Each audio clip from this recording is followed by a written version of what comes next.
ಪಾಳ್ಯದಲ್ಲಿ service ನಾವು every service ಇಲ್ಲೇ ಬಿಡೋದು. ಅಂದರೆ ಸರ್ವಿಸ್ ಎಲ್ಲ ಚೆನ್ನಾಗಿ ಮಾಡ್ತಾರೆ ಮತ್ತು ಅಡ್ವೈಸರ್ ಎಲ್ಲ ತುಂಬ ರೆಸ್ಪಾಂಡ್ ಮಾಡ್ತಾರೆ ನಮಗೆಲ್ಲ, ಕಸ್ಟಮರಿಗೆಲ್ಲ ಸರ್ವಿಸ್ ಯಾವ ಥರ ಮಾಡಬೇಕು, ಏನು ಮಾಡಬೇಕು ಅಂತ. ಒಳ್ಳೆಯ ಡಿಸ್ಕೌಂಟ್ಸು ಎಲ್ಲ ಊರಿಗೆ ಸ್ಪೆಷಲಾಗಿ ಡಿಸ್ಕೌಂಟ್ ಕೊಡ್ತಾರೆ.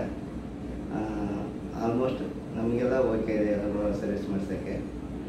ಮತ್ತು ನಮಗೆ ಕಾರ್ ಅಂದರೆ ಟೊಯೋಟೋದಂದರೆ ಇಷ್ಟ, ಯಾಕಂದರೆ ತುಂಬ ಇಂಜಿನ್ ಲೈಫ್ ಇರುತ್ತೆ. ಅಂದರೆ ಸರ್ವಿಸ್ ಕಾಸ್ಟ್ ತೊಗೊಳಕ್ಕೆ ಬೇರೆ ಕಂಪ್ನಿಗೆ ಇದು ಮಾಡಿದರೆ ಪ್ರಿಪೇರ್ ಮಾಡಿದರೆ ಕಮ್ಮಿ ಕಾಸ್ಟ್ ಆಗುತ್ತೆ. ಅದಕ್ಕೆ ನಮಗೆ ಒಂದು ಸ್ವಲ್ಪ ಟೊಯೋಟೋ ಅಂದರೆ ಇಷ್ಟ.